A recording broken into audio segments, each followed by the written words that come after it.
दोस्तों, मैं अनुराग अग्रवाल हूं और पिछले करीब 2 दशकों से बिजनेस स्ट्रैटेजीज और पब्लिक स्पीकिंग की ट्रेनिंग दे रहा हूं। हमारे दिल्ली और एनसीआर में करीब 10 सेंटर्स हैं और आप इन कोर्सेज को ज्वाइन करने के लिए ऊपर लिखे हुए फ़ोन नंबर्स पर कॉल कर सकते हैं।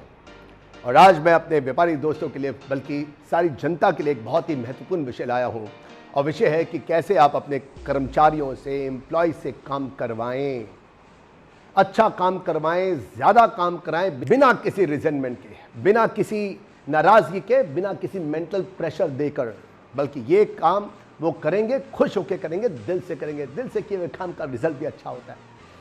क्या ये संभव है? देखते हैं हम लोग।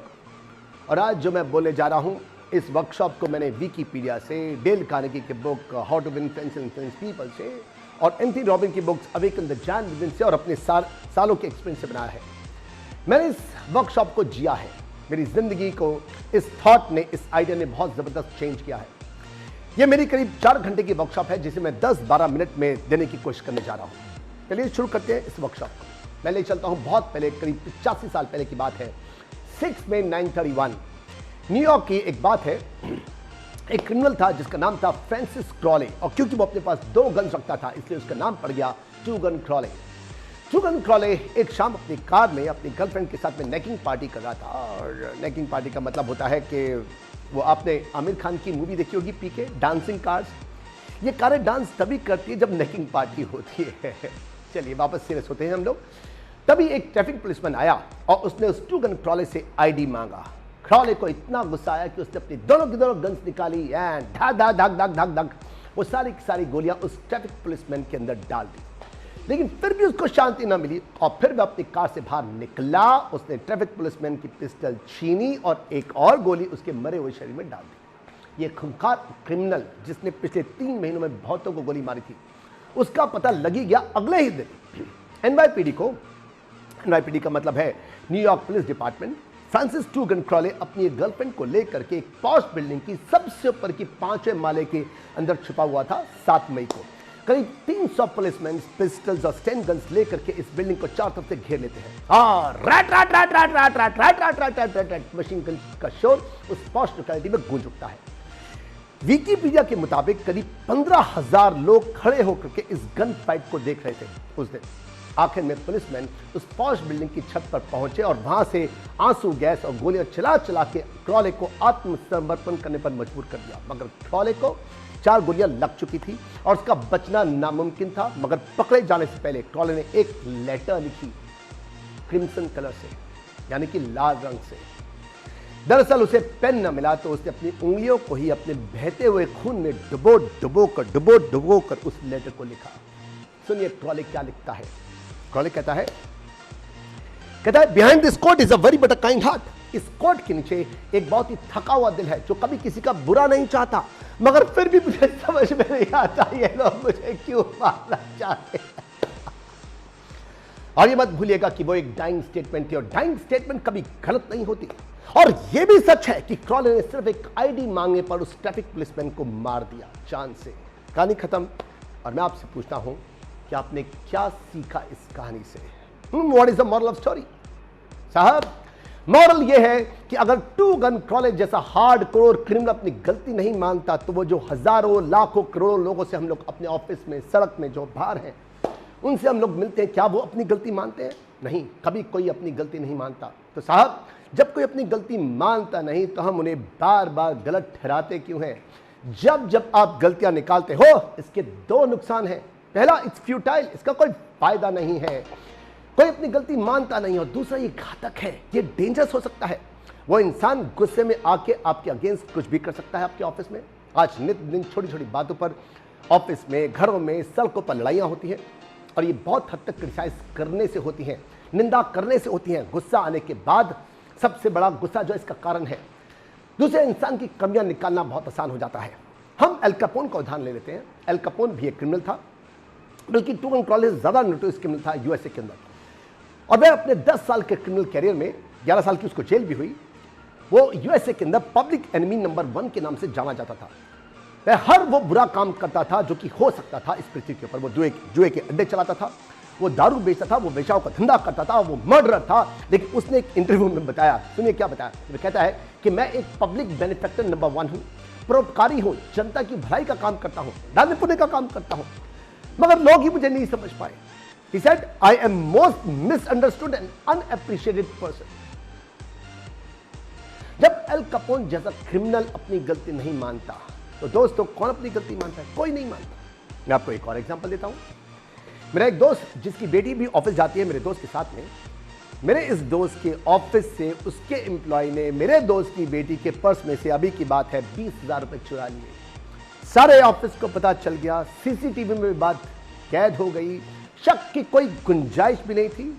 मेरे दोस्त ने पुलिस में उसकी कोई कंप्लेन नहीं करी, उसको सिंपली काम से निकाल दिया, ना उससे 20,000 रुपए वापस मांगे, ना उसको सबके सामने नीचा दिखाया उसने।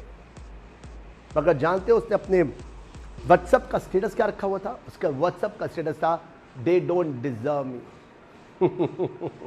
क्या उस एम्प्लॉय ने अपनी गलती मानी? एक और एग्जांपल लेते हैं हम लोग, डच शुल्ज का। ये भी यूएसए से है। डच शुल्ज भी यूएसए में अपने जमाने का एक खूंखार अपराधी था, मगर क्या वो अपने आप को गलती मानता था? वो भी अपने आप को परोपकारी मानता था, दानवीर समझता था, पब्लिक बेनिफैक्टर नंबर 1 समझता था वो खुद को। आपने कभी कलर चैनल पर बिग बॉस रियलिटी शो देखा होगा? हर साल सालों साल बिग बॉस के घर में झगड़े ही झगड़े होते हैं। और ये क्यों होते हैं, कभी सोचा आपने? 100% ये क्रिटिसाइज करने के कारण से, कंडेम से, निंदा करने से, कमियां निकालने से, पीठ पीछे बुराई करने से, क्रिटिसाइज करने से होते हैं। लेकिन क्या कोई अपनी गलती मानता है बिग बॉस के घर में? तकरीबन मेरे ख्याल से 99% केस में कभी कोई अपनी गलती नहीं मानता। तो आप गलत ठहराते क्यों हैं? मैं याद करा दूं आपको कि क्रिटिसाइज, कंडेम और कंप्लेन करने के 2 नुकसान है। मैं बार बार आपको बताऊंगा इस पूरी वर्कशॉप में। 2 नुकसान है। पहली बात कि ये फ्यूटाइल है, ये बेकार है। दूसरी बात, ये खतरनाक है। जैसे दिल्ली में तिहाड़ जेल है, बिल्कुल वैसे ही एक जेल है न्यूयॉर्क के अंदर, अमेरिका में, सिंग सिंह। डेल कार्नेगी ने एक बार सिंग सिंह के वार्डन से पूछा कि यहां कैद हजारों अपराधियों में से कितने ऐसे हैं जो कि अपनी गलती मानते हैं। देखिए वार्डन क्या कहते हैं। वार्डन बोले, कोई अपनी गलती नहीं मानता। हर एक कोई कहता है मैंने अगर रेप किया तो इसलिए क्योंकि उसने मेरे साथ में ऐसा किया, ऐसा किया, ऐसा किया। मैंने खून किया क्योंकि उसके साथ में उसके भाई ने मेरे साथ में ऐसा किया, ऐसा किया, ऐसा किया। कोई भी अपनी गलती नहीं मानता। फायदा है क्या? जब तरीके हैं हमारे पास लोगों को सुधारने के, तो हम लोग इस तरीके से चलते क्यों हैं जिससे कि न केवल बात भी बन जाए और लाठी भी ना टूटे। मैं एग्जांपल देता हूं आपको अपना। अभी का एग्जांपल है, माय सन, मेरा लड़का 12th में है और जब भी पढ़ाई वो नहीं करता, मेरी वाइफ का रिएक्शन क्या होता है? मेरी वाइफ कहती है, तनिष्क, फिर मोबाइल गेम्स, फिर टीवी, फिर दोस्त। नतीजा, तनिष्क थोड़ा सा इरिटेट होकर कमरे से बाहर निकल जाता है और अगर पढ़ाई करता भी है तो अनमने दिल से। लेकिन जब मैं उसको उसकी कमियां निकालता हूं तो देखिए मेरा तरीका क्या है। क्या तरीका है? इसको लर्न करने की कोशिश कीजिए। मैं कहता हूं, तनिष्क, आपको पता है बेटा, पापा स्कूल टाइम में 14 साल की स्कूलिंग में 3 बारी फेल हो चुके हैं। और यह हकीकत है जिसको मेरे बच्चे, मेरे घर में मेरे स्टूडेंट्स भी सबके सब जानते हैं, मैं 3 बारी फेल हो चुका हूँ। और तनिष्क का जवाब होता है, हाँ पापा पता है। बेटा तो पापा जैसा नालायक बनना है क्या? नहीं पापा। तो बेटे, अच्छा पापा पढ़ता हूँ। जब तब से अब तक जब तनिष्क नहीं पढ़ता, मैं उसको दूर से देखता हूँ तो एक ही बात कहता हूँ, बेटे पापा जैसा बनना है नालायक। उसी वक्त उसका समान जवाब आता है, पापा 5-10 मिनट दे दो। मतलब 5 मिनट 10 मिनट के बाद वो पढ़ाई स्टार्ट करता है, इरिटेट नहीं होता, कभी इरिटेट नहीं होता। मगर मैं ऐसा करता क्या हूं? आपने समझा इस बात का तरीका क्या है? जी हां, मैं आपको बताता हूं। मैं सबसे पहले अपने आप को क्रिटिसाइज करता हूं और फिर तनिष्क को। जो इंसान सबसे पहले अपने आप को गलत ठहराएगा, उससे भला कोई गुस्सा, कोई खुंदक लेगा क्यों, इरिटेट होगा क्यों उससे? तरीके और भी हैं, ये एक नहीं है, तरीके और भी हैं, ढेरों तरीके हैं कमियां निकालने के, सुधारने के। मगर सीधे मुंह पर बोलना कतई ठीक ना होगा। इससे आपके दुश्मन ही बनेंगे, आपके ऑफिस में हर जगह आपके दुश्मन ही बनेंगे। एक और तरीका लेते हैं हम लोग दूसरे इंसान को सुधारने का। आपने कभी बार्बर को देखा है कैसे वो हजामत करता है, शेव करता है? शेव करने से पहले वह पहले खूब लादर लगाता है, उसके बाद वो सटाक शेव करता है। क्यों गुस्सा करते हैं दोस्तों को गलत जाते देख करके? पहले आप लादर लगाओ। एग्जाम्पल के तौर पर, मिस्टर आहूजा, ये ऑफिस में आने का टाइम है आपका, 11 बज चुके हैं, ऑफिस 9:30 बजे खुलता है, हर रोज आप लेट आते हैं, सुधार लीजिए अपने आप को, नहीं तो शिकायत करनी पड़ेगी आपके ऊपर। हो सकता है मिस्टर आहूजा आपका बिहेवियर देख करके आपकी निंदा से उसी वक्त काम को छोड़कर चले जाए। निंदा करने का, उसको सुधारने का एक तरीका ये भी हो सकता है। मिसेस आहूजा, आप आज यहाँ पर करीब 6 साल से काम कर रहे हैं। बहुत कम ऐसे लोग हैं इस ऑफिस में जो कि इतने पुराने हैं जितने आप हैं, क्योंकि आप डेडिकेटेड हैं, ऑनेस्ट हैं। और याद है आपको, अभी 2 महीने पहले की बात है, वो तो जापान में कंसाइनमेंट जाना था, आपने रात के 2 बजे बैठ करके सारे के सारे डॉक्यूमेंट तैयार किए थे साहब। नहीं तो कंसाइनमेंट लेट हो जाता और ऑर्गेनाइजेशन को बहुत नुकसान उठाना पड़ता। आपके कारण से हम सही समय पर गुड्स को डिलीवर कर पाए, और साथ में अगर आप समय से आना शुरू कर दो तो आपको उस कुर्सी से इस कुर्सी पर पहुंचने में ज्यादा समय नहीं लगेगा। दोस्त बताइए दोस्तों, इंसान को सुधारने का यह तरीका कैसे फेल हो सकता है? आप क्या जानते हैं कि हमारे देश में पिछले 8-10 सालों से स्कूलों में बच्चों को सुधारने के लिए, पनिश करने के लिए मारना अपराध है? 8-10 सालों से। जी हाँ, अब आप मार नहीं सकते हो, परंतु विदेशों में बच्चों को और जानवरों को पीट पीट कर सुधारना पिछले 70 सालों से अपराध है। क्यों? क्योंकि अब से करीब 70 साल पहले कई एक्सपेरिमेंट किए गए बड़ों पर, बच्चों पर, जानवरों पर, और सब में पाया गया कि चाहे वो बच्चे हों, बड़े हों, जानवर हों, गलती करने पर मारने की जगह अच्छा काम करने पर दुलार देना, शाबाशी देना, प्यार करना दूसरे को जल्दी सुधारता है। विदेशी समझ चुके हैं, हम थोड़ा देर से समझें। देर आयत दुरुस्त आयत साहब। दूसरे की कमियां निकाल करके सुधारना कोई मुश्किल नहीं है, सारी दुनिया ये कर सकती है। बिना कमी बताए बल्कि उसके अच्छे काम को देखकर तारीफ करके उसको सुधारने का मौका देना, ये हर एक के बस की बात नहीं है साहब। इसके लिए गुस्से पर कंट्रोल रखना पड़ता है। हर इंसान को दूसरे की कमियां और अपनी अच्छाइयां सबसे पहले दिखाई देती हैं।